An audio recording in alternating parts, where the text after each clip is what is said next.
Hi everyone. Welcome to today's lesson. Have you ever wondered how your body knows exactly where to send oxygen after you take a deep breath? Well, today, we are diving into the fascinating world of transportation in living organisms. Let's start by recalling the transport system.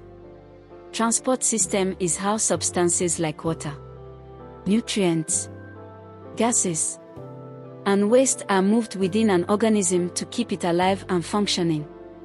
Now, we will look at the lesson objectives. By the end of the lesson, you should be able to 1. Define mechanisms of transportation. 2. Describe the mechanisms of transportation in various organisms. 3. Understand the functions of blood. Let's find out what the mechanism of transportation means. Mechanisms of transportation refer to the processes and systems by which organisms move essential substances such as water, nutrients, gases, and waste products to and from various parts of their bodies. They ensure the proper functioning and survival of cells and tissues. Let's see different mechanisms of transportation in some organisms. We will start with the mechanisms of transportation in unicellular organisms. Unicellular organisms are single-celled organisms, such as amoeba and paramecia, where all life processes occur within one cell.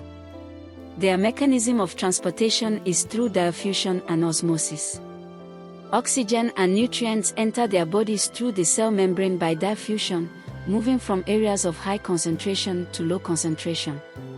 With the help of osmosis, water enters and exits the cell to maintain balance. Imagine soaking a sponge in water. The water spreads throughout the sponge effortlessly. That's how nutrients spread in a single-celled organism.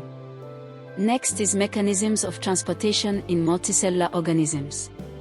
Simple multicellular organisms, such as hydra and flatworms, consist of many cells but lack specialized transport systems. Their mechanism of transportation is diffusion and cytoplasmic streaming. In case the word cytoplasmic streaming is new to you, I will explain it. It is the movement of the fluid inside cells to distribute nutrients and waste. In hydra, substances like oxygen and nutrients diffuse directly across the thin body wall into the cells. Waste products diffuse out into the surrounding water.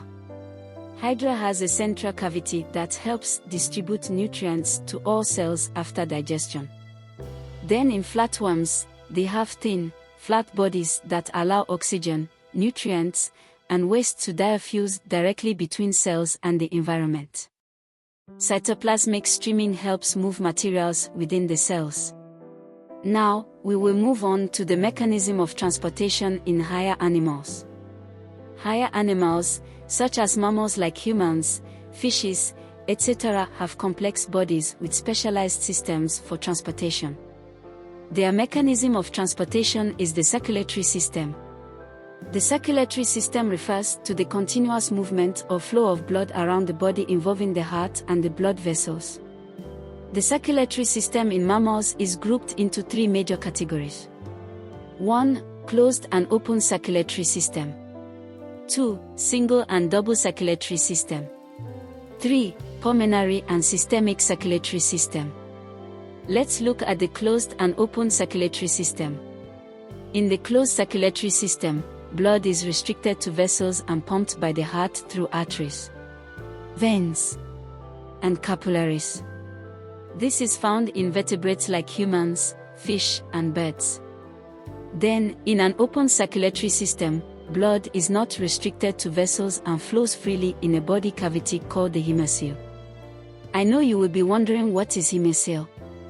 Well, it is a large space inside the bodies of insects where body fluids move around. For an example, a grasshopper. We will move on to the second category, which is the single and double circulatory system. In a single circulatory system, blood flows through the heart once during a complete circuit of the body.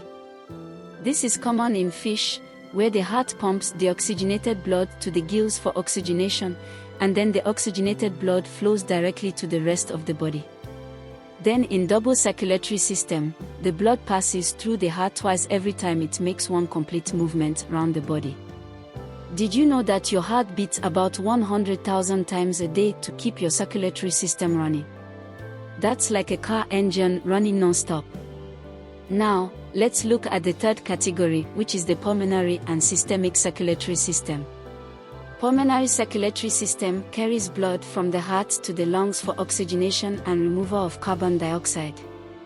Then, the systemic circulatory system carries oxygenated blood from the heart to the rest of the body and brings the oxygenated blood back to the heart. In the circulatory system, blood plays an important role. Blood is a tissue in a fluid form. The blood transports oxygen to the lungs. It transports excretory products such as carbon dioxide, water, and urea from the cells that produce them to the various excretory organs. It also transports mineral salts from one part of the body to another. Hormones are transported through the blood from the area of production to the target organs where they act. Blood is like your body's Uber. We have come to the end of today's lesson. Before you go, let's do a quick mental stretch. Please attempt the following classwork. 1. Define the mechanisms of transportation. 2. Explain the mechanisms of transportation in higher animals. 3. Mention 4 functions of blood. Let's review what we've learned today. In today's class, we defined the mechanisms of transportation. We also described the mechanisms of transportation in various organisms. And we discussed functions of blood. In our next class, we will discuss the mechanisms of transportation in plants. Thanks for listening. See you soon.